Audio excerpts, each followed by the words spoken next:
ابھی عرس ہو رہا ہے تو سارے زائرین یہ خرید کے لے جائیں سٹیج پر، اور میں مطالبہ کر رہا ہوں اوقاف سے کہ داتا صاحب کی ذات پہ ظلم نہ کرو، داتا صاحب کے باغیوں کو سٹیج پہ مت بیٹھنے دو۔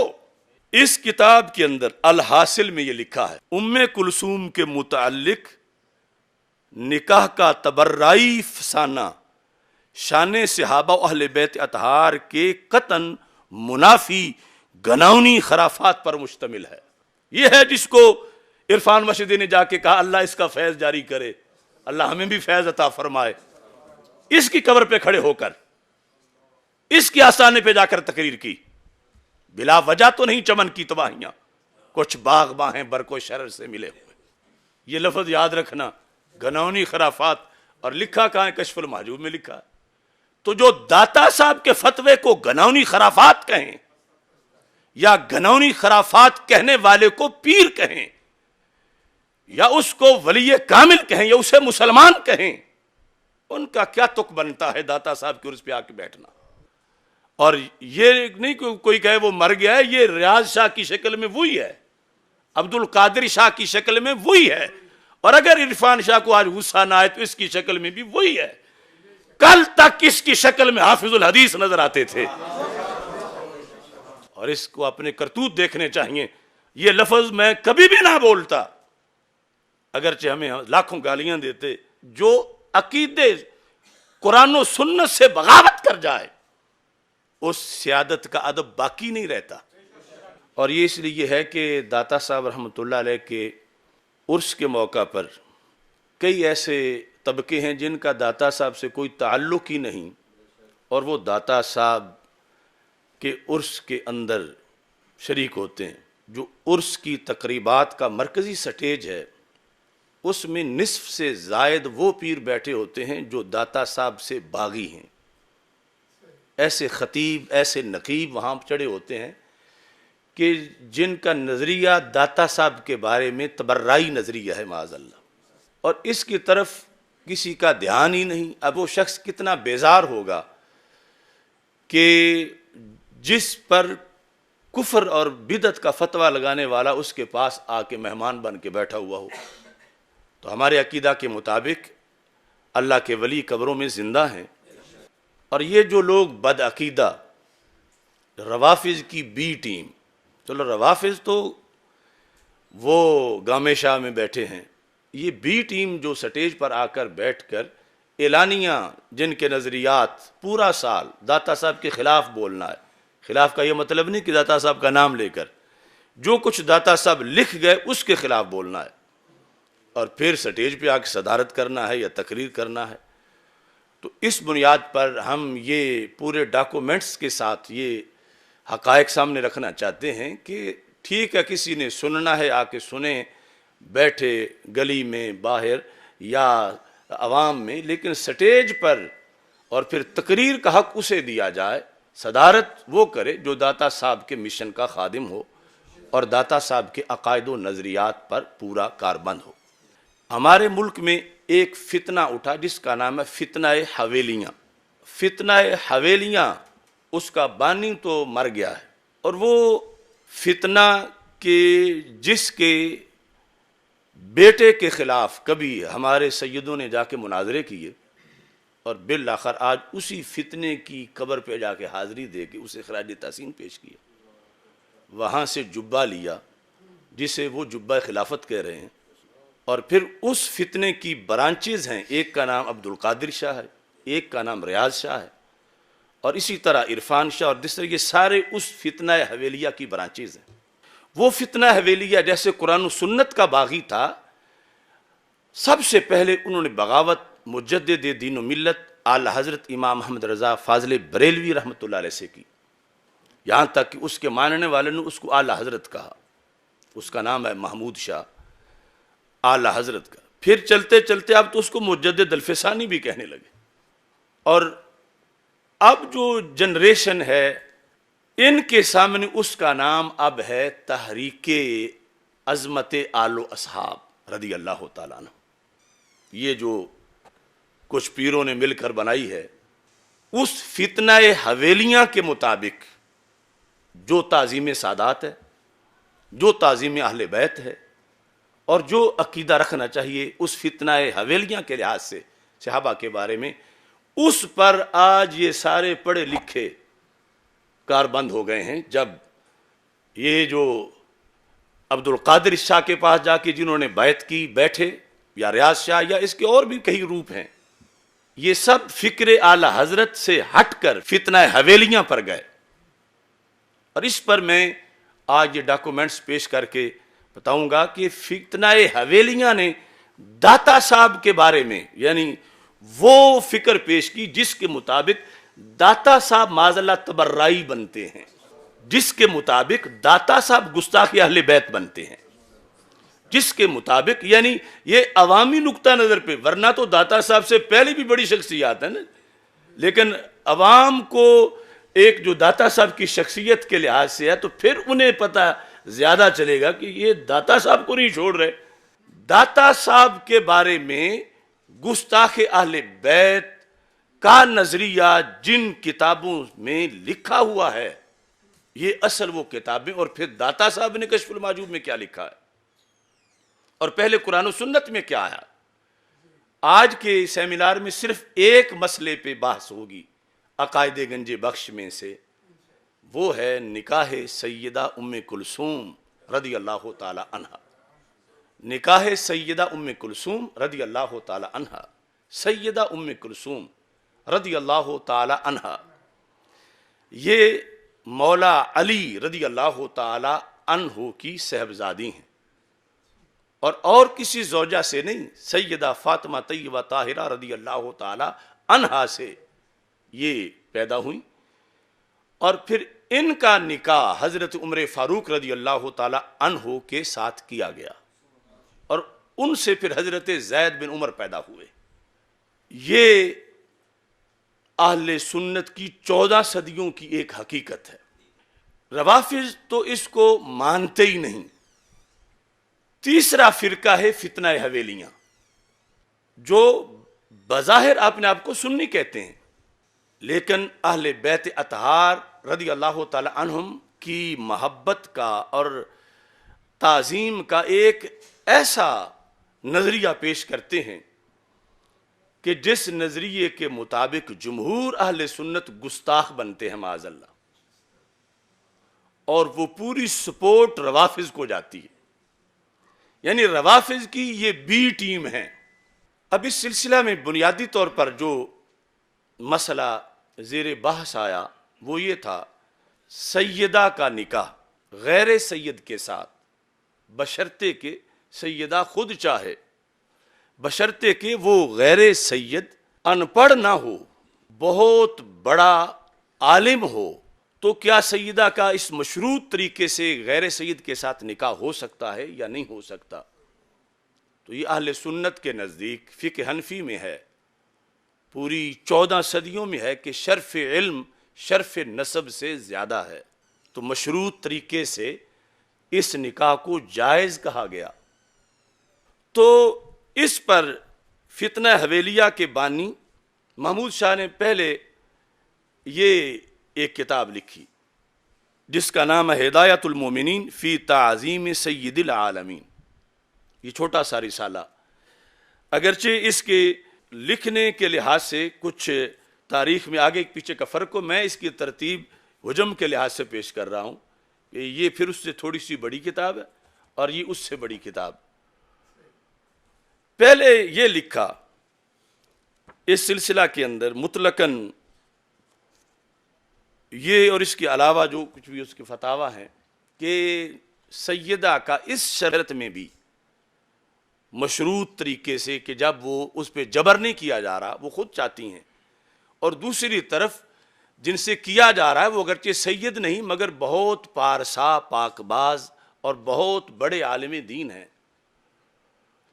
تو انہوں نے فتنہ حویلیہ میں یہ لکھا کہ یہ نکاح حرام ہے۔ حرام سے آگے بڑھ کے پھر کہا یہ توہین رسالت ہے، یہ توہین اہل بیت ہے، اور آگے پھر اس فتنہ حویلیہ کی جو شاخیں ہیں انہوں نے کہا یہ زنا ہے۔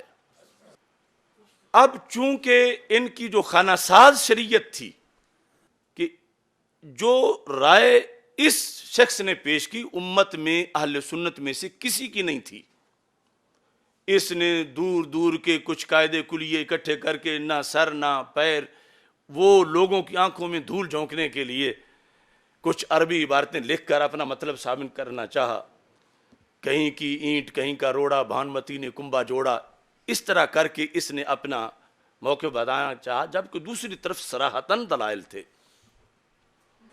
اب اس نے جو کچھ لکھا اس پہ لازم یہ چونکہ آنا تھا، تو بے حیا باش و ہرچے خواہی کن، اس نے خود ہی یہ مسئلہ چھیڑ دیا۔ حالانکہ یہ نہیں تھا کہ اس کے زمانے کے کسی عالم کا فتویٰ تھا، وہ تو مسئلہ صحیح بخاری میں لکھا ہوا ہے، وہ نکاح ام کلثوم تو بخاری کی دونوں جلدوں میں لکھا ہوا ہے۔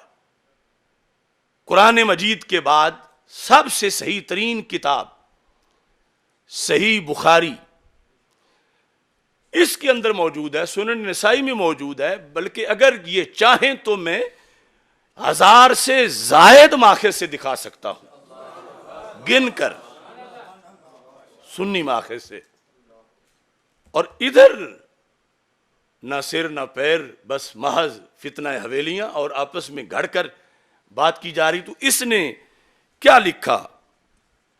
یہ شرافت سادات، جس طرح روافض نے حب اہل بیت کو ٹائٹل بنا کر اسلام پہ حملے کیے، انہوں نے بھی شرافت سادات کی چھتری کے نیچے امت پر حملے کیے، اصحاب پر حملے کیے، آل پر حملے کیے۔ آل پر اس سے بڑا حملہ کیا ہوگا کہ مولا علی رضی اللہ تعالی عنہ اپنی بیٹی کا نکاح کریں اور یہ بدبخت کہے کہ یہ تو حرام کیا انہوں نے۔ شرافت سادات، اس میں بار بار یہ سارے حوالے اسی چیز کے ہیں، اور ساری کتابوں میں ایک ہی چیز بار بار لکھی ہے جس کو انہوں نے اعلی حضرت بنایا ہوا ہے۔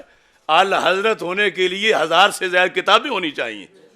اب دیکھو اس کتاب کے اندر الحاصل میں یہ لکھا ہے، ام کلثوم کے متعلق نکاح کا تبرعی فسانہ شان صحابہ و اہل بیت اطہار کے قطعاً منافی گناونی خرافات پر مشتمل ہے۔ یہ ہے جس کو عرفان مشہدی نے جا کے کہا اللہ اس کا فیض جاری کرے، اللہ ہمیں بھی فیض عطا فرمائے۔ اس کی قبر پہ کھڑے ہو کر اس کے آستانے پہ جا کر تقریر کی، بلا وجہ تو نہیں چمن کی تباہیاں، کچھ باغ باہیں برق و شرر سے ملے ہوئے۔ اب یہاں خود ادب کے دعوے دار ہمیں بے ادب کہیں تو سیدہ ام کلثوم کا نام کیسے لکھا ہے؟ نہ سیدہ لکھا، نہ حضرت لکھا، نہ رضی اللہ تعالی عنہا لکھا، نہ سلام اللہ علیہا لکھا۔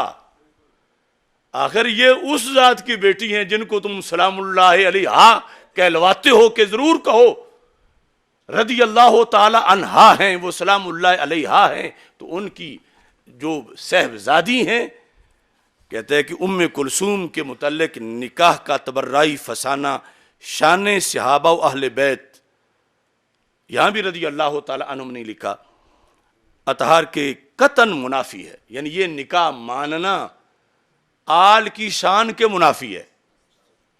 یہ نکاح ماننا کہتا ہے صحابہ کی شان کے منافی ہے، گناونی خرافات پر مشتمل ہے۔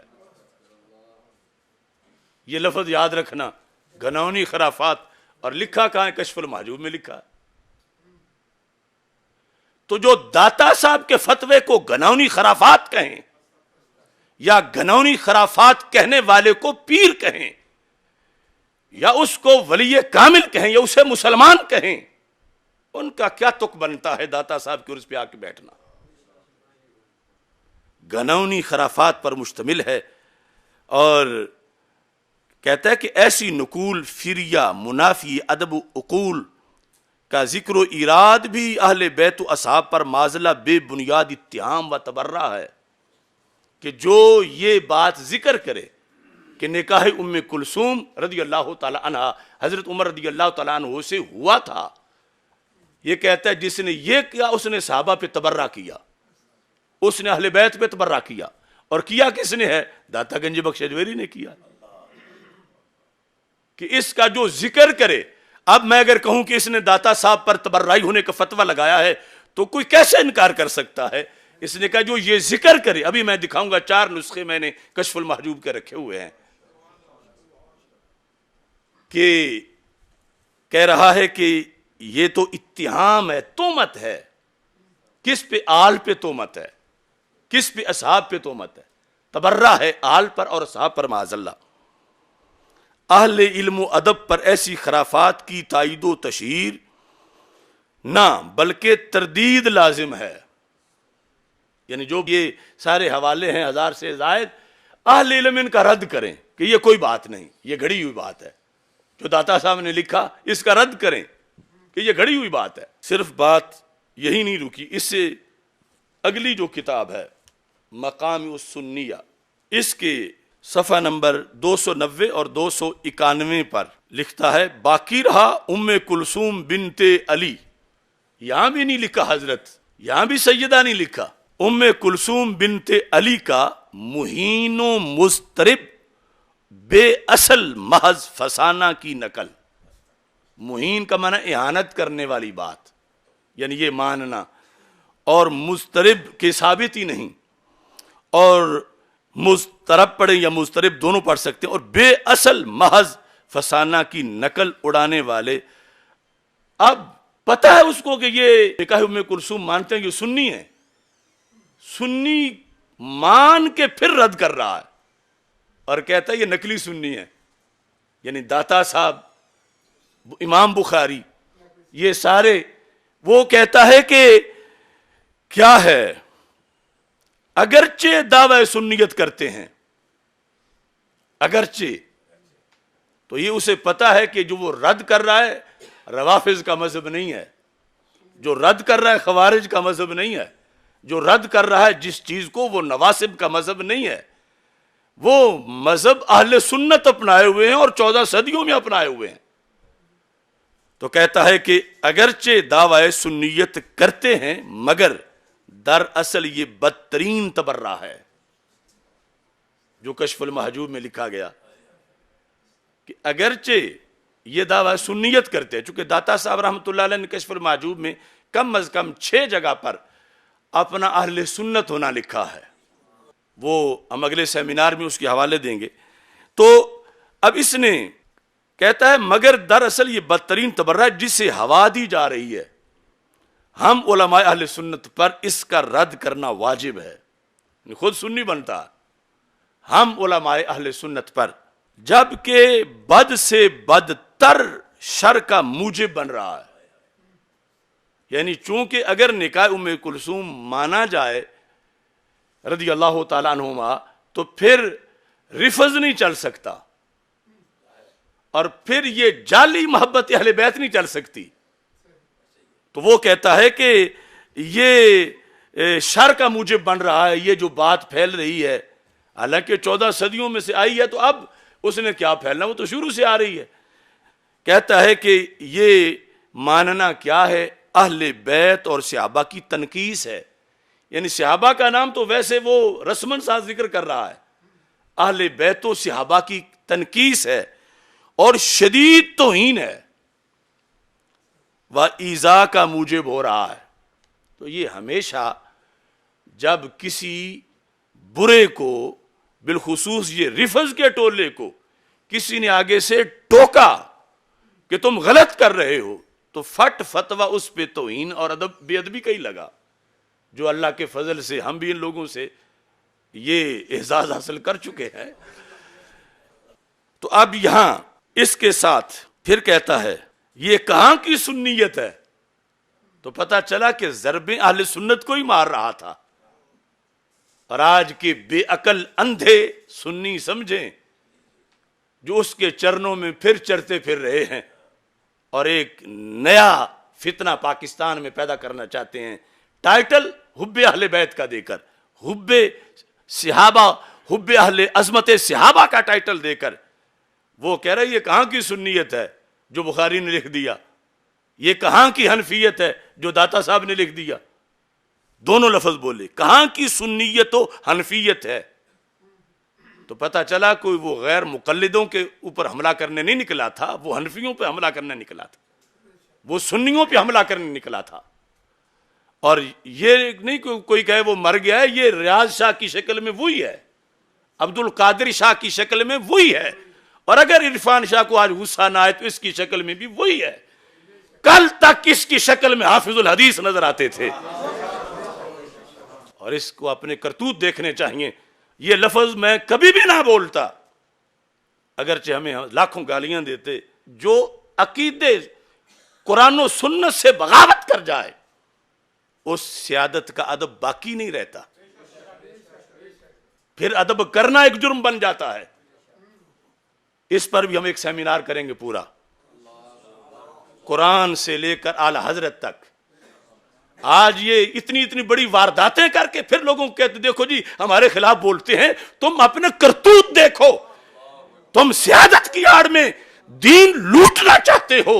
تو ہمیں مجدد الفسانی نے بتایا ہے کہ کوئی کتنا بڑا لیبل لگا کے آ جائے، دین کے چوکیدار کا کام دین پہ پہرا دینا ہے، یہ دیکھنا ہے کہ لوٹ کون رہا ہے، اگرچہ لیبل اس نے کوئی لگایا ہوا۔ استاذ کا ادب ہے، پیر کا ادب ہے، لیکن جب شریعت چھوڑ جائے استاذ، کہتا ہم اہل سنت و جماعت کو اس کی شدید تردید لازم ہے، نہ کہ تائید۔ اور پھر کہتا ہے کہ یہ جو نکاح ام کلثوم کی تم بات کرتے ہو، کہتا ہے کہ یہ تو ایک عام انسان کے بارے میں ماننا بہت بڑا عیب ہے، تم حضرت عمر رضی اللہ تعالیٰ عنہ کے بارے میں کیسے مان رہے ہو؟ ایک عام انسان کے بارے میں یہ ماننا، ایسی بات اس طرح کرے، یہ تم مولا علی رضی اللہ تعالیٰ عنہ کے بارے میں کیسے مان رہے ہو کہ انہوں نے رشتہ دے دیا؟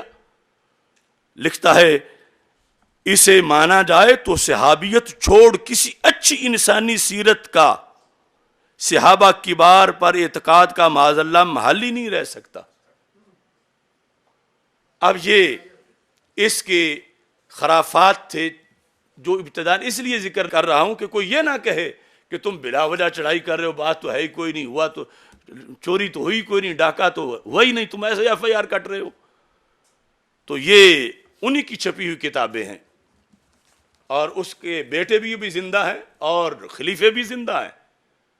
وہ عبد القادر شاہ، سن عبد القادر شاہ، یہ میں تیرے پیر کا آپریشن کر رہا ہوں، میں فتنہ حویلیہ کو روند رہا ہوں، اور اس کے نئے اور پرانے جنم ان کو للکار رہا ہوں۔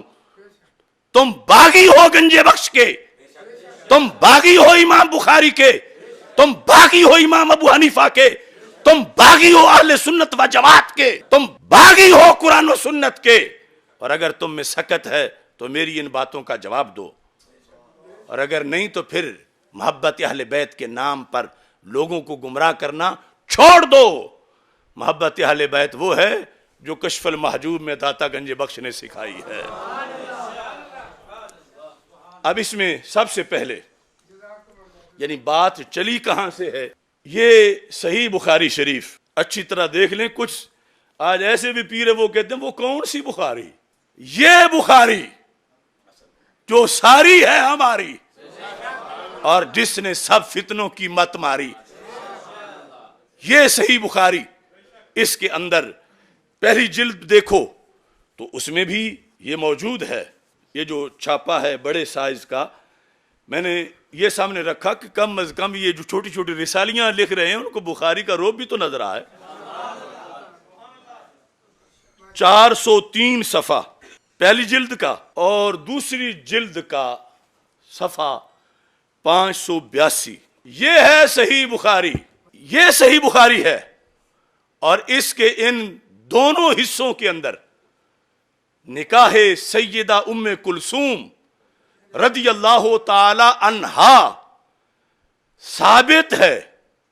کون ام کلثوم؟ سیدنا علی المرتضی رضی اللہ تعالی عنہ کی صاحبزادی، جو سیدہ فاطمۃ الزہرا رضی اللہ تعالی عنہا سے پیدا ہوئیں۔ کس کے ساتھ کیا گیا؟ حضرت عمر بن خطاب امیر المومنین خلیفہ دوم رضی اللہ تعالی عنہ کے ساتھ یہ نکاح کیا گیا۔ صحیح بخاری کی صحیح سند کے ساتھ. یعنی یہ جو بات کر رہے ہیں اس کی تو کوئی سند ہی نہیں. وہ فتنہ حویلیہ جو کر رہا ہے وہ سب کچھ بے سنتا ہے بندیالوی صاحب کی رائے کے مطابق. اور یہ ہے سند. ہم سند پر قائم ہیں, دین سند پر قائم ہے. اور بخاری, مسلم, ابن ماجہ, جامع ترمذی, نسائی, میں وعدہ کر چکا ہوں کہ 1000 سے زائد حوالہ دوں گا. یہ کسی کوٹ میں آ جائیں, کسی جگہ آ جائیں. کونوا مع الصادقین, اس لیے رب نے فرمایا ہے کہ بڑے چلے بھی جائیں اور چھوٹے چھوٹے چھوٹے ہوں.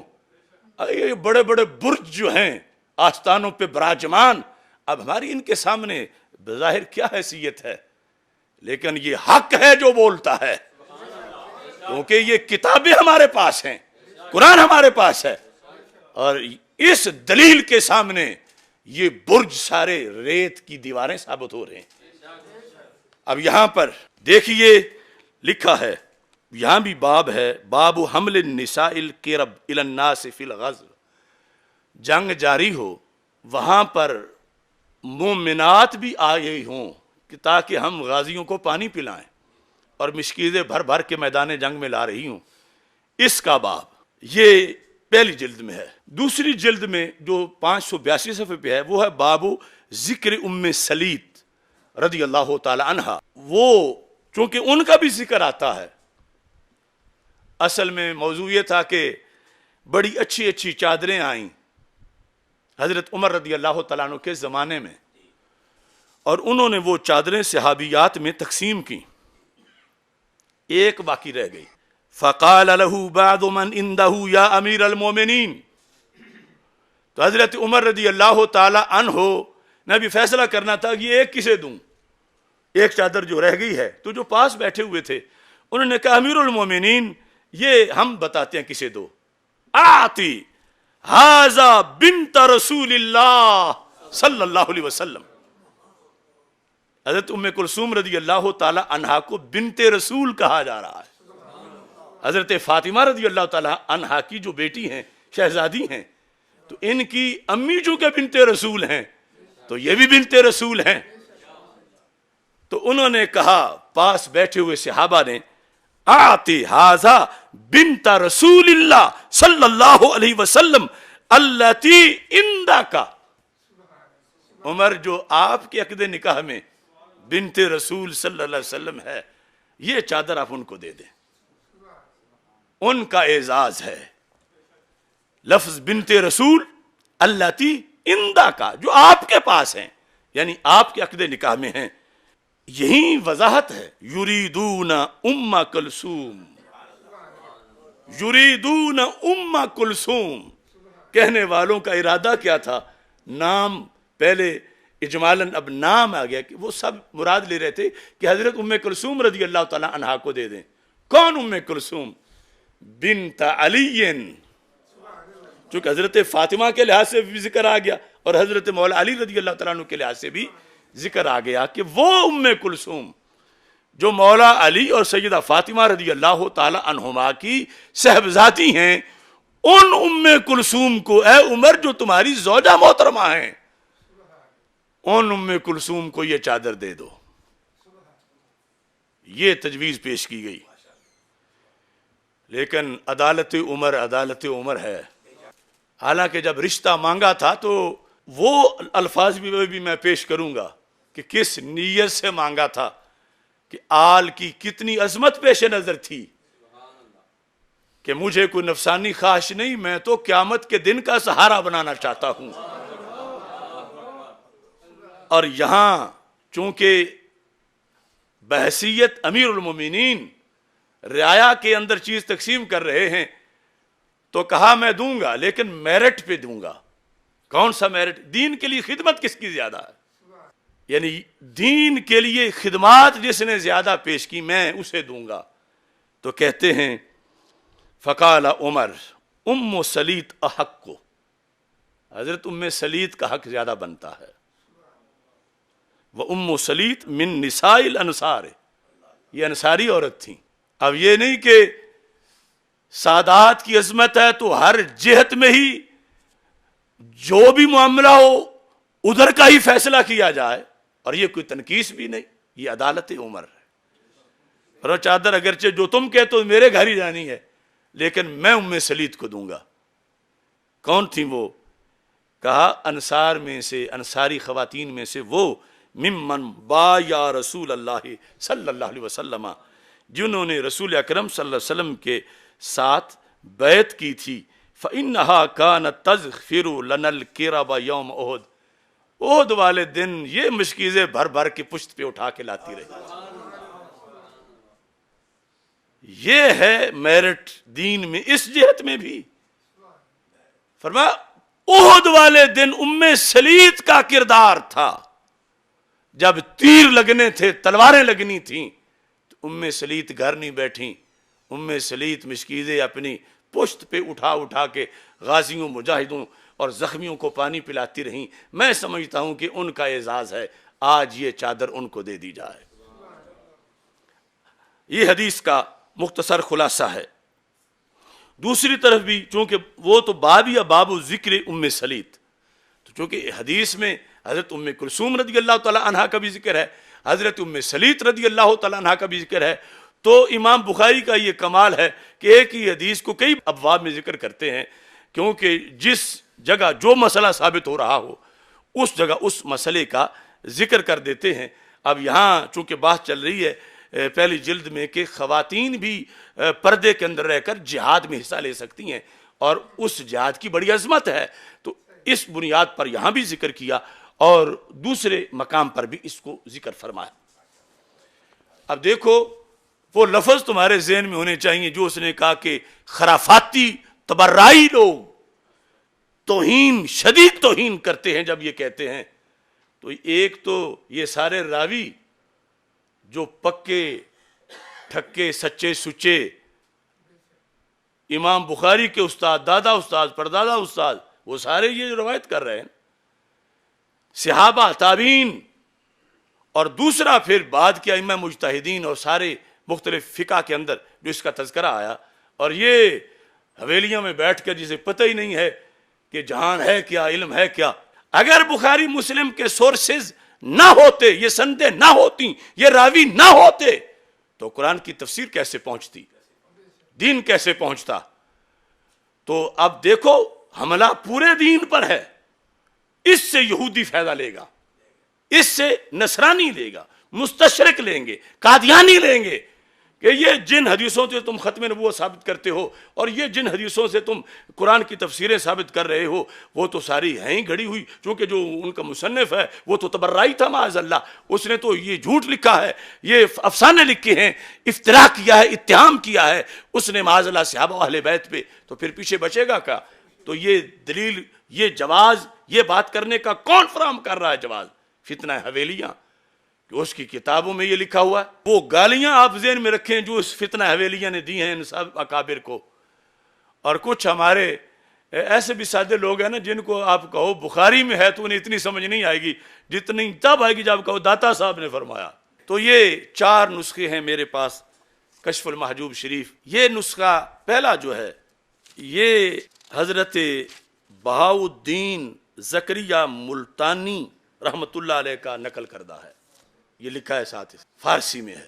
دوسرا نسخہ فارسی کا کشف المحجوب نسخہ تہران ہے، یہ بھی فارسی میں ہے۔ اب تراجم ویسے تو بہت سے ہیں لیکن جو سر فہرست ترجمہ ہے وہ حضرت ابو الحسنات سید محمد احمد قادری قدس سر العزیز ان کا یہ ترجمہ ہے، اور یہ کشف المحجوب ایک بہت پرانا نسخہ ہے ترجمے کا، چونکہ میں نے بہت سی چیزوں کا تقابل کرنا تھا تو بہت سارے نسخے سامنے رکھے۔ اب پہلے میں فارسی پڑھ کے آپ کو سناتا ہوں نکاح ام کلثوم کے معاملہ میں داتا صاحب کا موقف کیا ہے، اور پھر میں کہوں گا کہ ہم ہیں داتا والے، ہم ہیں علی حجویری والے، اور ہم ہیں مولا علی والے۔ کشف المحجوب شریف صفحہ نمبر 408، باب آداب فی التزویج والتجرید، نکاح کرنا یا نہ کرنا۔ اس کے بارے میں آداب. یعنی اس سے یہ پتہ چلتا ہے نا کہ داتا صاحب کے ساتھ گامے شاہ والوں کا کیا تعلق ہے. ان کا کام بھنگ گھوٹنا ہے، داتا صاحب کا کام قرآن و سنت بتانا ہے. وہ اندر خبر است، خبر کہتے ہیں حدیث شریف کو. اب داتا صاحب نے فرمایا اندر خبر است، تو آج ہماری ڈیوٹی تھی کہ ہم سامنے دکھائیں کہ یہ وہ خبر ہے. داتا صاحب لکھ گئے اندر خبر است، تو داتا کا پیچھے علمبردار وہ ہے جو دنیا کو بتائے کہ داتا کی رمز کیا ہے. وہ اندر خبر است، وہ کون سی خبر ہے؟ یعنی یہ اخباروں میں چھپی ہوئی نہیں، یہ خبر بمعنی حدیث ہے، کہ حدیث کے اندر ہے. جو ابھی تک ہم نے اس کا ایک منظر آپ کے سامنے حدیث اور پھر فقہ سے پیش کیا. اندر خبر است کہ عمر بن خطاب رضی اللہ تعالی عنہ مر ام کلثوم رضی اللہ تعالی عنہا را کہ دختر فاطمہ بنت محمد مصطفیٰ صلی اللہ علیہ وسلم و رضی اللہ تعالی عنہما خطبہ کرد. یہاں تک ایک جملہ مکمل ہوا، اور اتنا تو فارسی میں آپ کو پتہ چل گیا. حضرت عمر کا نام بھی آیا ہے رضی اللہ تعالیٰ عنہ، حضرت ام کلثوم رضی اللہ تعالیٰ عنہا کا بھی نام آیا ہے، اور پھر حضرت ام کلثوم رضی اللہ تعالیٰ عنہا کا تعارف بھی آیا ہے.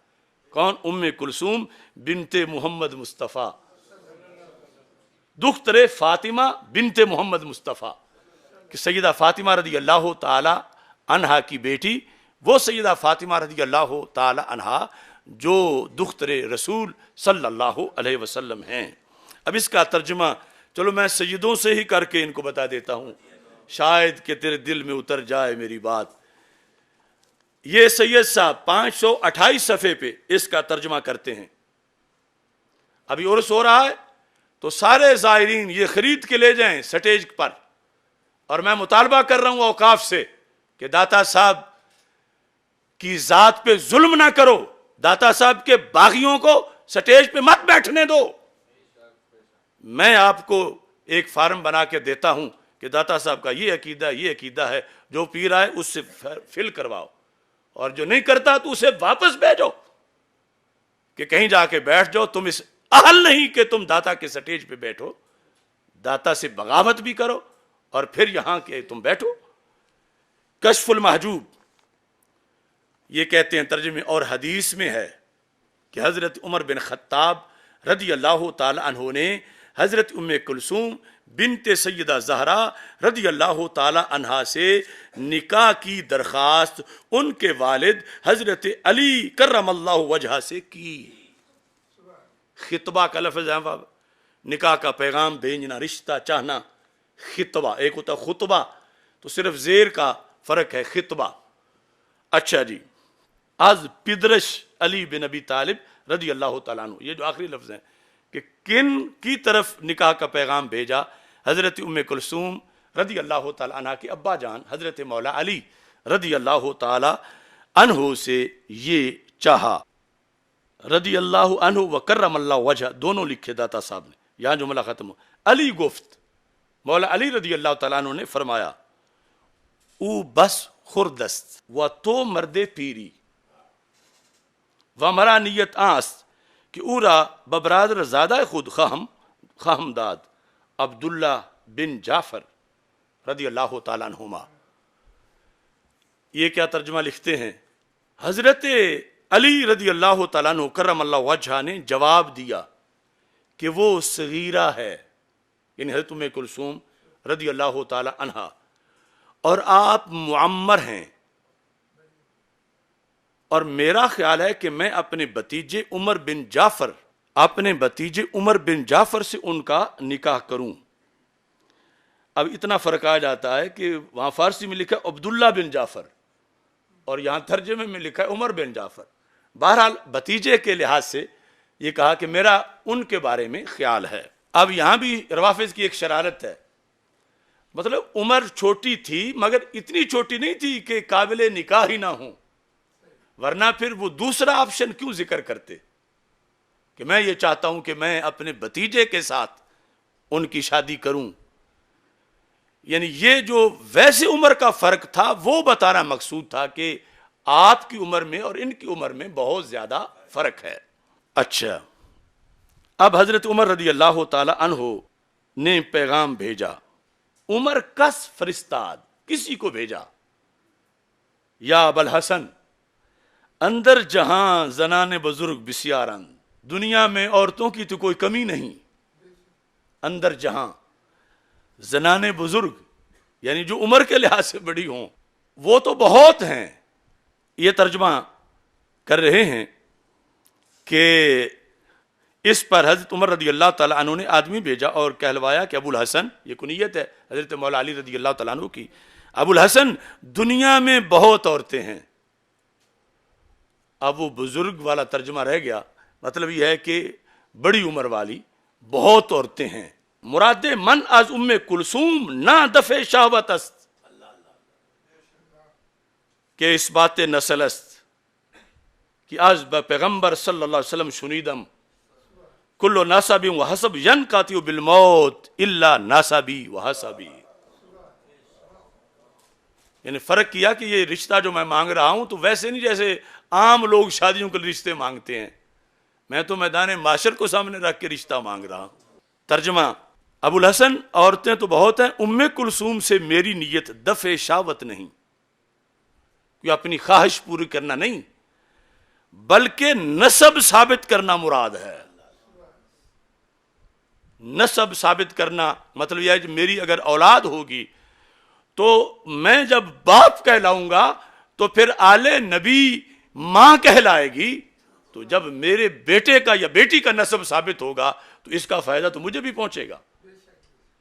یعنی کہاں تک سوچ تھی, اور اس پر پھر حدیث پیش کی.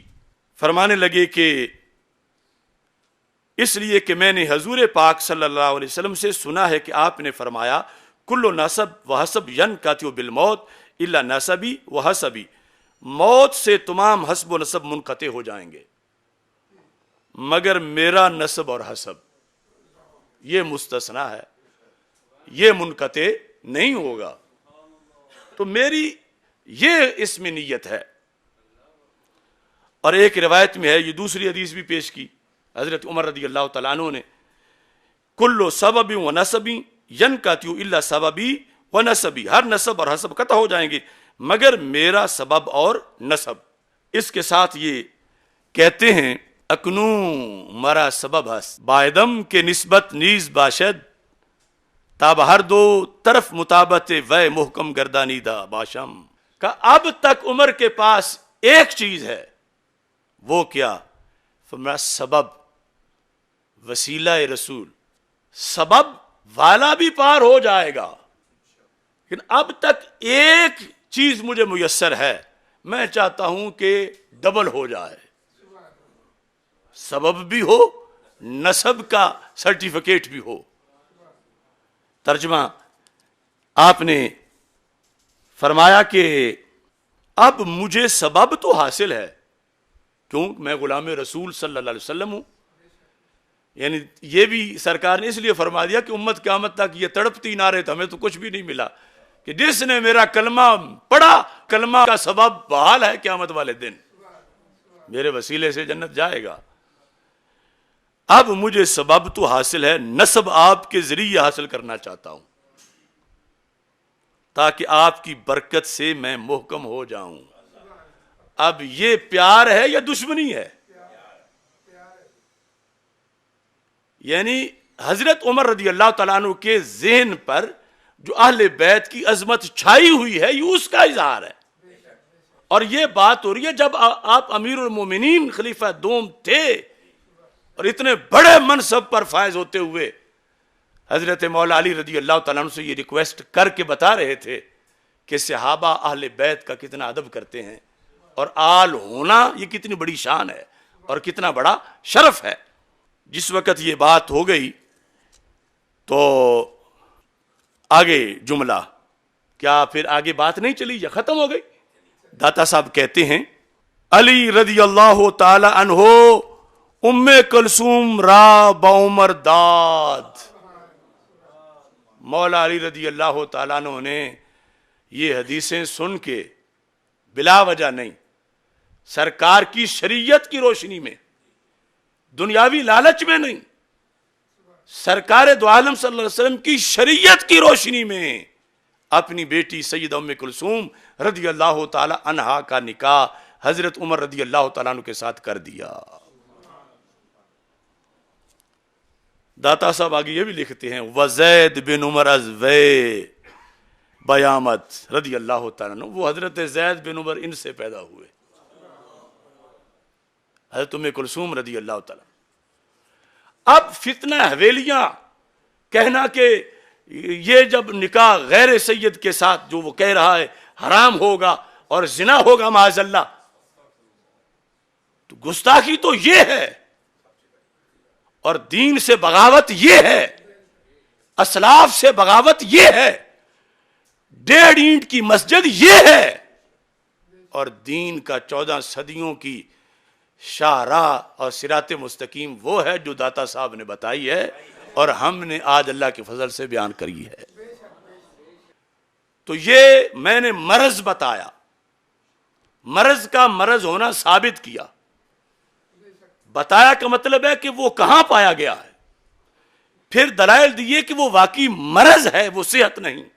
آج ضروری ہے کہ اس مرض کا علاج کیا جائے، اور علاج داتا والے ہی کر سکتے ہیں، علاج مولا علی والے ہی کر سکتے ہیں، اور جو کمینے مولا علی پر الزام لگا رہے ہیں کہ انہوں نے معاذ اللہ ثم معاذ اللہ ثم معاذ اللہ ثم معاذ اللہ کہ وہ حرام کاری کا باعث بنے، ان کا منہ ہے کہ یہ حال کہلوائے مولا علی کی؟ یہ جہنمی لوگ ہیں، ان کو پہچانو۔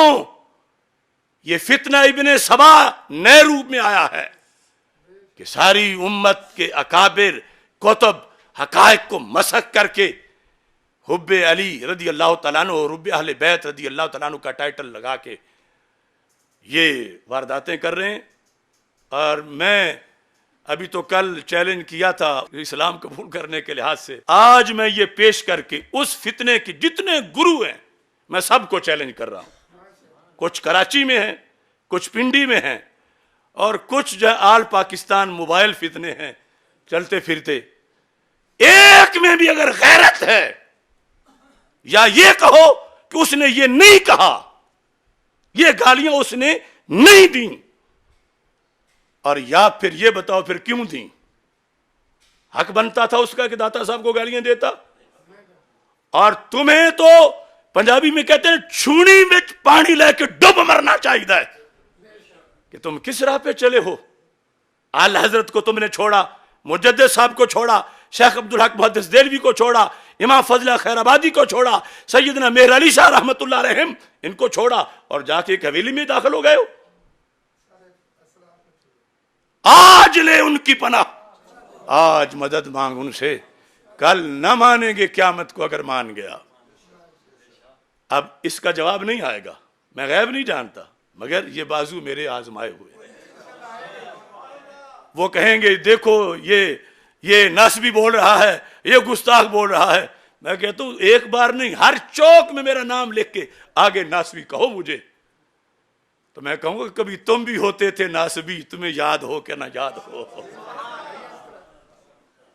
آج جا کے گھٹنے ٹیکنے والوں حویلیاں میں اور عبد القادر شاہ کے قدموں میں، یہی عبد القادر شاہ تمہیں بھی کبھی ناسبی کہتا تھا، اور تم کروڑ بار ہمیں کہو، میں اتنے ہی کہوں گا کبھی تم بھی ہوتے تھے ناسبی، تمہیں یاد ہو کہ نہ یاد ہو۔ تو اوقاف سے میری گزارش ہے، ہم خود نہیں روکنا چاہتے، نہ کسی کو بھیجیں گے، لیکن اوقاف کا فرض ہے کہ جس کا در ہے اس کا تو کچھ لحاظ کریں۔ یہ کشف المحجوب میں یا تو لکھا ہوا نہ ہو، یا غلط لکھا ہو، یا کسی نے اس کے اندر کوئی گڑبڑ کی ہو، تو بات کرو ہمارے ساتھ۔ یہ چھاپی تم نے ہے، یہ ڈاکٹر طاہر رضا بخاری کا جو ہے وہ 7 تحقیق، یہ چھپی ہوئی ہے 7 کشف المحجوب کے ترجمے میں۔ تو یہ کیوں دھاندلی ہو رہی ہے داتا صاحب سے؟ اس سے تو سٹیج خالی رہے تو بہتر ہے، کوئی گلی سے داتا کا منگتا لا کے بٹھا دو، لیکن جو داتا کے نظریات کے قاتل ہوں کیوں بٹھاتے ہو؟ اور میں اہل سنت سے بھی کہنا چاہتی ہوں کہ کب تک آنکھیں بند رکھو گے؟ بالخصوص مدارس دینیا کے اسٹوڈنٹس اساتذہ شیوخ الحدیث مدرسین سے کہتا ہوں، اگر تمہیں پہلے پتہ نہیں تھا تو یہ تو میں نے کھول کے بتا دیا، ابھی اگلے سیمینار میں مزید بتاؤں گا، اس سے اگلے میں مزید بتاؤں گا۔ تو کیوں ایسا ہو رہا ہے؟ ایک وہ ظلم جو بھنگی چرسی اور ڈھول ڈھمکوں والے وہ باہر کر رہے ہیں اور اندر یہ سٹیج پہ بیٹھ کے کر رہے ہیں۔ تو داتا صاحب کے عرس پہ داتا صاحب کا حصہ کون سا ہے؟ جس سے داتا صاحب خوش ہوں۔ اس بنیاد پر اپنی گفتگو اس شعر پہ بلکہ اس بند پہ ختم کر دیتا ہوں، اور آج میں پنجابی میں بولنا چاہتا ہوں۔ جیڑے کل بیٹھ دیسی سنیاں دی سیج تے، سیج ہوتی ہے نا پھولوں کی، یعنی سنیوں نے جن کو اپنی پلکیں قدموں تلے بچھا کے جن کو اعزاز دیا، جیڑے کل بیٹھ دیسی سنیاں دی سیج تے، اج او تے رافضی نے ہوئے ایک پیج تے۔ ایک پیج موجودہ حالات کی ایک اصطلاح ہے نا، کیا کہتے ہیں، اب حکومت اور فوج ایک پیج پر ہیں یا ایک پیج پر نہیں ہیں، یہ وہ انگلش کا ایک پیج ہے۔